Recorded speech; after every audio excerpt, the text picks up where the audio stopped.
Hello students, कैसे आप लोग? आशा करता हूँ अच्छे होंगे। Welcome to MG plus, myself Gaurav. आप डिस्कस करेंगे लाइफ प्रोसेस, क्लास 10 के लाइफ प्रोसेस का छोटू सा टॉपिक। क्यों बोल रहा हूँ? बिकॉज ये छोटी सी इंडेक्स सभी बच्चों को परेशान कर दी। सर कहाँ कौन सा रेस्पिरेशन हो रहा है समझ ही नहीं आ रहा। कभी बोलते हैं एनारोबिक, कभी बोलते हैं एनारोबिक, कभी बोलते हैं एरोबिक, समझ में नहीं आ रहा। सर कहाँ O2 बन रही है, कहाँ CO2 है, कहाँ क्या हो रहा है, समझ में नहीं आया। 1 मिनट में समझाता है। ये ऐसे तो देखो कह सकते हैं ना कि इजी नहीं है, बट बहुत इजी है। आपने सही से समझा नहीं, अब समझेंगे। देखो चलो स्टार्ट करते हैं क्लास को। तो बात करते देखो, सबसे पहले एक सेल के पास लाइक दिस सेल, इसके पास क्या है? न्यूट्रिशन, जो किस फॉर्म में है? किसकी फॉर्म में है? ग्लूकोज की फॉर्म में, C6H12O6। क्लियर? किसकी फॉर्म में है बेटा? ग्लूकोज की फॉर्म में। अब ये ग्लूकोज का क्या होगा? ब्रेकडाउन। बिकॉज क्या रीजन से? जैसे कि हम जब रोटी खाते हैं, डाइट गेहूं क्यों नहीं खाते? बिकॉज गेहूं एक कॉम्प्लेक्स चीज है, हमें उसको सिंपल सब्सटेंस में कन्वर्ट करना पड़ेगा। तो हमने गेहूं लिया, उसको पिसाया, आटा बनाया, रोटी बनाई और फिर खाई। वैसे के वैसे जब हम रोटी खा रहे हैं तो हमारी बॉडी की एक छोटी सी सेल, उसको तो कॉम्प्लेक्स लगेगा ना, तो वो उसको भी डाइजेस्ट करेगी। और जब इस सेल के पास ये आएगा तो इस फॉर्म में आएगा। अब इससे ये एनर्जी कैसे बनाती है, वही तो प्रोसेस समझना है। देखो लाइक ग्लूकोज, लाइक C6H12O6 में कार्बन कितने बेटा? 6 कार्बन। ये लो 6 कार्बन। कितने कार्बन है? 6 कार्बन। अब हम लोगों को ग्लूकोज को कन्वर्ट करना है पाइरूवेट में। पाइरूवेट क्या है? ग्लूकोज का एक सिंपलेस्ट फॉर्म। यहाँ पर कन्वर्टेशन में क्या हो जाएगा? ये ग्लूकोज 3 कार्बन में कन्वर्ट हो जाएगा लाइक दिस। देखो 6 कार्बन से पाइरूवेट के अंदर 3 कार्बन में कन्वर्ट हो गया। ये प्रोसेस कहाँ चल रही है? ये जो प्रोसेस है ना, ये वाली, ये प्रोसेस चल रही है साइटोप्लाज्म के अंदर। कहाँ चल रही है? साइटोप्लाज्म। सेल के अंदर का लिक्विड को क्या बोलते हैं बेटा? साइटोप्लाज्म। न्यूक्लियस के अंदर के लिक्विड को न्यूक्लियोप्लाज्म।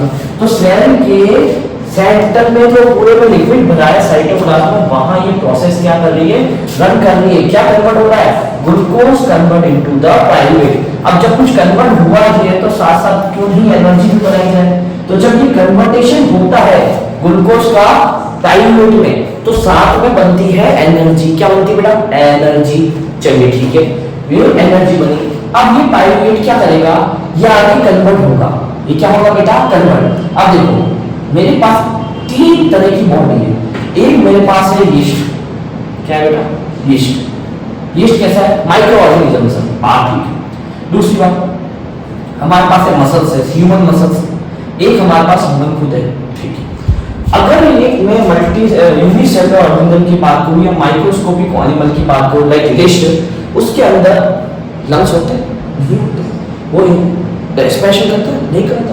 तो बेसिकली उसके अंदर जब ये ऑक्सीजन होगी तो उसके अंदर कैसा रेस्पिरेशन होगा? एब्सेंस ऑफ O2 वाला।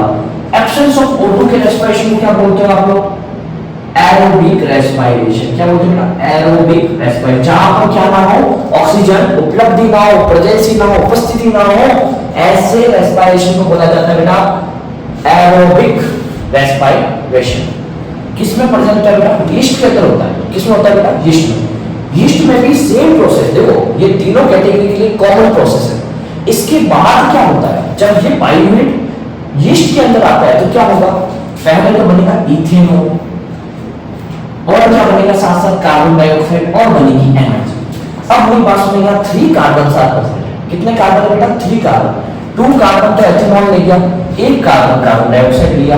इक्वलेंस आ गई ना? 3 कार्बन थे पाइरूवेट के पास। पाइरूवेट किसमें कन्वर्ट हुआ? इथेनॉल में कन्वर्ट हुआ, CO2 में कन्वर्ट हुआ, एनर्जी में। इन तीनों में कन्वर्ट हुआ, यानी कि बाय प्रोडक्ट क्या बनता है हमारे पास? Ethanol, CO2 and energy. क्या कन्वर्टेशन क्या है? विदाउट ऑक्सीजन की हेल्प से हमने क्या किया? पाइरूवेट को एनर्जी में कन्वर्ट किया। एनर्जी तो बनी, साथ साथ क्या बना? इथेनॉल भी बना, CO2 भी बना। और जो एनर्जी बन रही है वो कितनी बन रही बेटा? 2 ATP। वेरी लो, कम होंगी, बहुत 2 ATP ही बन रही है, ज्यादा नहीं बन रही। चलो, बट माइक्रो ऑर्गेनिज्म उसको इतनी यूज करनी है। सेकंड पोजीशन देखते हैं। सेकंड पोजीशन में पाइरूवेट तक बना, same process, glucose convert to pyruvate in cytoplasm. अब यहाँ पर क्या होता है? यहाँ पर आपके अंदर muscle cells, human muscle cells के अंदर लैक ऑक्सीजन प्रेजेंट है। जैसे कि अभी नॉर्मली मैं खड़ा हूँ, मेरी बॉडी में प्रॉपर ऑक्सीजन सप्लाई हो रही है, पर एक सेल तक जा रही है, सब कुछ सही चल रहा है।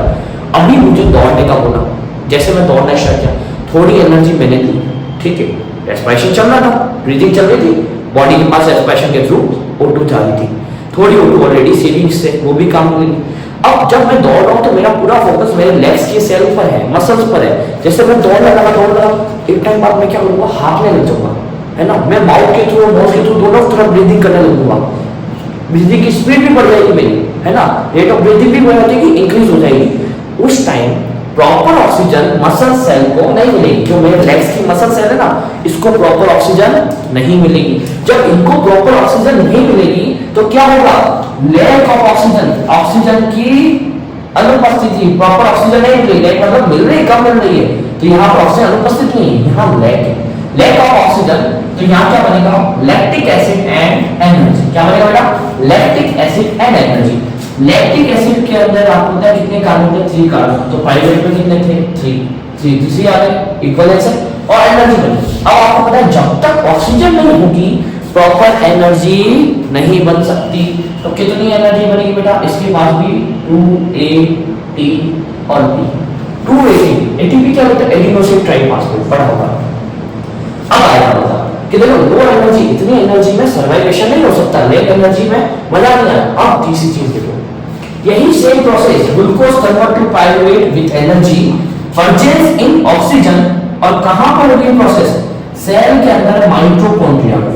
कहां हो रही है, माइटोकॉन्ड्रिया में। क्या बन रहा है, CO2 water and 38 ATP energy बन रही है। अब आपको कुछ 2 ATP से तो ज्यादा है, मतलब कि ऑक्सीजन की प्रेजेंस में प्रॉपर उसका क्या हो रहा है, बर्निंग हो रहा है, और ऑक्सीजन के प्रेजेंस में प्रॉपर हमें एनर्जी मिल रही है वाटर और कार्बन डाइऑक्साइड के साथ। जहां ऑक्सीजन अवेलेबल है उसे बोलेंगे बेटा एनारोबिक। क्या बोलेंगे बेटा, एनारोबिक रेस्पिरेशन। तो एरोबिक क्या हुआ, पहले तो डिस्कस करते हो, तो एरोबिक क्या हुआ, जहां पर ऑक्सीजन एब्सेंट है इन लिस्ट। सेकेंडरी, जहां मसल सेल के पास लैक ऑक्सीजन है, ठीक है, तो वहां पर भी क्या होगा, एरोबिक। तो हमारी बॉडी में एरोबिक रेस्पिरेशन क्या होता है, मसल्स के अंदर, ठीक है, जहां पर क्या लैक मसल में लैक ऑक्सीजन प्रेजेंट होती है, तो वहां पर एरोबिक होता है, लैक्टिक एसिड और एनर्जी प्रोड्यूस होती है। आपको याद रखना क्या है कि देखो सेल के अंदर कोई भी सेल हो, यीस्ट की हो, मसल सेल हो या माइटोकॉन्ड्रिया हो, उसमें सबसे पहले क्या आएगी, ग्लूकोज। ग्लूकोज का ब्रेकडाउन होगा प्राइवेट में, कहां पर होगा, प्लेस साइटोप्लाज्म। अब दूसरी पोजीशन पे देखते हैं कि जहां पर सिंगल सेल एनिमल है, यूनिसेल और ऑर्गेनिज्म, तो वहां पर क्या होगी, ऑक्सीजन क्या होगी, एब्सेंस। तो क्या बनेगा, ethanol, carbon dioxide and energy. Energy बहुत कम बनेगी बिकॉज सही से ब्रेकडाउन नहीं होगा, ऑक्सीजन की कमी या ऑक्सीजन की अनुपस्थिति के कारण हमेशा प्रॉपर तरीके से बर्निंग नहीं होती। तो यहाँ ऑक्सीजन है नहीं, तो बर्निंग सही से हुई नहीं, तो प्रॉपर एनर्जी भी कम मिली, बट क्या बना, इथेनॉल के साथ कार्बन डाइऑक्साइड। क्लियर। अब आप लोग कैसे, यहाँ 3 कार्बन थे या 2 कैसे, अरे 2 इथेनॉल के, एक इसके पास भी तो हुए थे। फिर प्राइवेट पहुंचा किसके पास, मसल सेल के पास। मसल सेल में बेसिकली तो एनर्जी जा रही है, बट जब हम रनिंग करने लग जाए, जब हमारे पास ऑक्सीजन वहां तक पहुंचाना नहीं पॉसिबल होता, तब मसल सेल क्या रिलीज करती है, लैक्टिक एसिड, जिससे क्या होगा कि थोड़ा और टाइम हम दौड़ सकते हैं, कुछ टाइम हम और दौड़ सकते हैं। तो लैक्टिक एसिड प्रोड्यूस करती है, और उसमें क्या प्रोड्यूस होता है, विद एनर्जी। तो वो एनर्जी कितनी है, सिर्फ 2 ATP, ये भी कम। तो ये दोनों प्रोसेस, ईस्ट वाली और मसल सेल वाली, इज कॉल्ड एरोबिक रेस्पिरेशन। जहां पर ऑक्सीजन मिल गई, इस पाइरुवेट को तोड़ने के लिए ऑक्सीजन मिलेगी, वो कहां मिलेगी, माइटोकॉन्ड्रिया के अंदर। नॉर्मल सेल में माइटोकॉन्ड्रिया होती है, माइटोकॉन्ड्रिया के अंदर प्रेजेंस ऑफ ऑक्सीजन के अंदर क्या होगा, पाइरुवेट का ब्रेकडाउन होगा, वहां carbon dioxide, water and 38 ATP बन जाएंगे। जहां ज्यादा एनर्जी बनेगी, यानी प्रॉपर ब्रेकडाउन हुआ है, प्रॉपर बर्निंग हुई है, तो वहां पर कौन सा रेस्पिरेशन होगा बेटा, एनारोबिक रेस्पिरेशन। बेसिक है, समझ में आया बेटा, ठीक। ऐसे वीडियो शॉर्ट्स में जो मैं लेके आता रहूंगा, जहां पर आपके छोटे छोटे क्विज़ेस और छोटी छोटी क्वेरीज को हम सॉल्व करेंगे विद एनसीईआरटी के साथ, ठीक है। ये पूरा एनसीईआरटी का डायग्राम मैंने कुछ मिनट्स में आपको डिस्कस कर दिया। थैंक यू फॉर वॉचिंग, मिलते हैं नेक्स्ट वीडियो में। All the best for your exams.